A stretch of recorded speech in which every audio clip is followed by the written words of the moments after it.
Gym खोल लिया, मशीनें लग गई, जो आपने पैसे का इन्वेस्टमेंट किया है वो वापस कैसे होगा? अगर ये क्वेश्चन आपके दिमाग में है, या बहुत सारे ऐसे लोग भी हैं जो एंट्री से पहले ही एग्जिट के बारे में सोचते हैं, तो मैं उनको कहता हूँ एक्चुअल इन्वेस्टर, जो कि ये कहते हैं कि कितना का खर्चा आएगा, कितने दिनों में हम इसको वापस ला सकते हैं। तो आज इसी के बारे में हम बात करने वाले हैं, रिटर्न ऑफ इन्वेस्टमेंट के बारे में। स्टेप बाय स्टेप समझेंगे इन्वेस्टमेंट होता क्या है, ROI क्या होता है और उसे वापस लेने के तरीके क्या हैं। कुछ 5-6 तरीके ऐसे हैं जो हमारे पैसे लगे हुए हैं वो कितनी जल्दी रिकवर हो सकते हैं। तो अगर आप चैनल पे नए हो तो चैनल को सब्सक्राइब कर लो और वीडियो के लास्ट तक बने रहना, क्योंकि लास्ट में मैं कुछ ऐसे पॉइंट्स बताने वाला हूँ, ऐसे कैलकुलेशन बताने वाला हूँ और ऐसे ऑफर्स के बारे में बात करने वाला हूँ, जिससे कि आपको बहुत ईजी हो जाएगा अपने रिटर्न को दुगना तिगना करना। कि ROI होता क्या है, मतलब रिटर्न ऑफ इन्वेस्टमेंट। सबसे पहले इन्वेस्टमेंट की बात आती है, तो ये इन्वेस्टमेंट होता क्या है। तो सपोज करो आप अपने गांव से, शहर से, कहीं से भी आते हो, पहले आप दिल्ली आते हो, दिल्ली से इसके बाद हमारे मेरठ में आते हो, तो आपके ट्रेन के टिकट से लेकर के पानी जो पीते हो वो भी, साथ में जो बैटरी रिक्शा पर बैठ के हमारे पास आते हो या कैब लेके हमारे पास एयरपोर्ट से आते हो, वो टोटल खर्चा काउंट होता है। तो दिस इज कॉल्ड इन्वेस्टमेंट। बहुत सारे लोग मोटे मोटे खर्चे लगाते हैं कि सर लाइट का इतना खर्चा, इंटीरियर का इतना खर्चा, कारपेट का इतना खर्चा, मशीनों का इतना खर्चा, और बहुत सारे ऐसे हिडन खर्चे हैं जिसके बारे में वो बात ही नहीं करते। जैसे ट्रेवलिंग के साथ साथ मार्केटिंग के लिए एड्स लगाना, मार्केटिंग करना। तो सबसे पहले हमें एक्चुअल फिगर अपना पता होना चाहिए कि हमारा पैसा कितना लगा हुआ है, आई मीन इन्वेस्टमेंट कितना किया है हमने।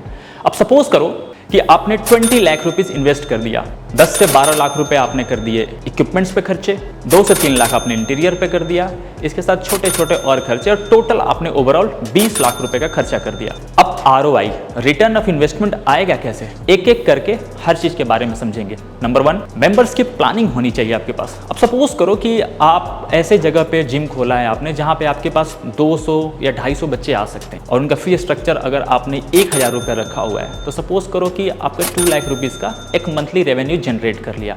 अब ये टोटल आपका प्रॉफिट तो नहीं हुआ, इसमें बहुत सारे खर्चे होते हैं, ट्रेनर का खर्चा, बिजली का खर्चा, मेंटेनेंस का खर्चा, मैनेजर का खर्चा। मेंबरशिप की प्लानिंग करनी पड़ती है कि 6 महीने का अगर आप हमसे मेंबरशिप लेते हैं तो इतने का होगा, 12 महीने का इतने का होगा, और साथ ही साथ एक छोटा सा टोकन अमाउंट का रजिस्ट्रेशन फी ऐसा रखो जिसमें आपके कुछ पैसे कलेक्शन हो सकते हैं। जस्ट लाइक अगर शुरुआत के 200 बंदे या शुरुआत के 100 बंदे अगर हमारे पास आते हैं तो हम उनसे 300 रुपीज़ लेंगे, तुरंत से कलेक्शन होने वाला अमाउंट होता है at the day of opening या ओपनिंग सेरेमनी के दिन। आप इस तरीके के कुछ ऑफर्स निकालें ताकि लोगों को पता चल जाए कि वहां पे मेंबरशिप लेने से फायदा क्या है। पॉइंट नंबर 2 जो कि बहुत ज्यादा इंपॉर्टेंट है, फूड सप्लीमेंट्स काउंटर का रखना, आई मीन प्रोटीन और मल्टीविटामिन्स जो लोग हम लोग लेते हैं, उस तरीके की चीज़ें आप अपने काउंटर पर जरूर रखो। सप्लीमेंट्स रखना बहुत ही जरूरी है, क्योंकि क्या होता है कि बहुत सारे न्यू बिगिनर होते हैं, वो आपके पास आते हैं और कहते हैं कि सर मुझे कुछ प्रोटीन चाहिए, या तो गेनिंग के लिए चाहिए या तो कटिंग के लिए चाहिए। Point number 3, personal training. लोगों को इंसिस्ट करें, जो लोग ओबेस हैं या जो लोग तैयारी करना चाहते हैं, तो उनको आप इंसिस्ट करो कि सर मेरे पास सर्टिफिकेशन है, मैं आपको एडवांस तरीके से ट्रेनिंग दे सकता हूँ। अगर आपको कहीं कंपटीशन करना है, आप मेरे से पर्सनल ट्रेनिंग लीजिए, और उसके साथ साथ आप उनको कुछ ऑफर दो, उनको डाइट प्लान दो, डाइट चार्ट दो, उनके साथ साथ उनको प्रॉपर ध्यान दो।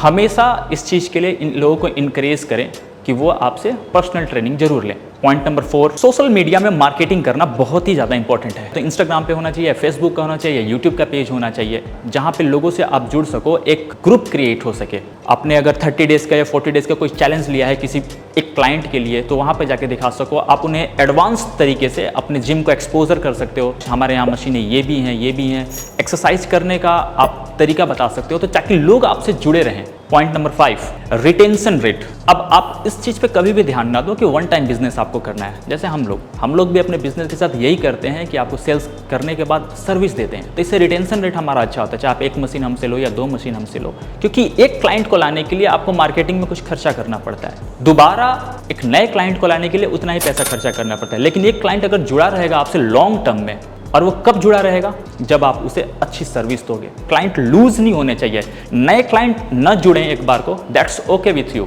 जरूरी ये है कि पुराने जो 100 लोग हैं उसमें से कोई घटे ना, ये ज़्यादा इंपॉर्टेंट है, क्योंकि वो मार्केटिंग करते हैं, माउथ टू माउथ मार्केटिंग जो करते हैं, क्योंकि एक लोकल बिजनेस होता है। ये ऐसा तो है नहीं कि मैं दिल्ली में बैठा हूँ और मुझे अमेरिका में जाके इसको करना है, बिल्कुल नहीं। मैं दिल्ली में बैठा हूँ तो मेरे पास दिल्ली के ही लोग आएंगे, हो सकता है कि 2, 4, 5, 10 किलोमीटर के ही लोग आएँ। अगर आप अच्छे ट्रेनर हो, अच्छे PT वाले हो, कि लोग तैयारी करने के लिए लखनऊ से दिल्ली जाते हैं, तो हमेशा अपने आप को प्रायोरिटाइज रखो और क्लाइंट के हर चीज़ों का ध्यान आपको रखना बहुत ही ज़्यादा इंपॉर्टेंट है। Point number 6, cost management. ये बहुत ही ज़्यादा इंपॉर्टेंट है, कॉस्ट मैनेजमेंट। एक्चुअली होता क्या है, अनवांटेड बिजली का खपत नहीं होना चाहिए, कहीं वाटर लीकेज नहीं होना चाहिए, डंबल प्लेट ज़्यादा ऐसे कोई फेक के ना रखे कि टूट जाए। तो कॉस्ट, जो अनवांटेड कॉस्ट है, उसके बारे में आपको हमेशा ध्यान रखना चाहिए, जो कि एक बहुत बड़ा इंपैक्ट लाता है। बोनस के तौर पे इन्होंने कुछ एक्टिविटी भी कराते हैं, पुशअप चैलेंज कराते हैं, ये बहुत तरह के चैलेंज करवाते रहते हैं, और उन्हें एक्टिविटीज़ को पोस्ट करो ताकि लोग आपसे जुड़े रहें। तो ये थी कुछ जानकारी, या जिम ऑनर्स जो हैं उनके ग्रुप में शेयर करें ताकि वो इन चीज़ों को देख सकें, अपने रिटर्न को जल्दी से जल्दी कम टाइम में ला सकें। Thank you so much. नमस्कार।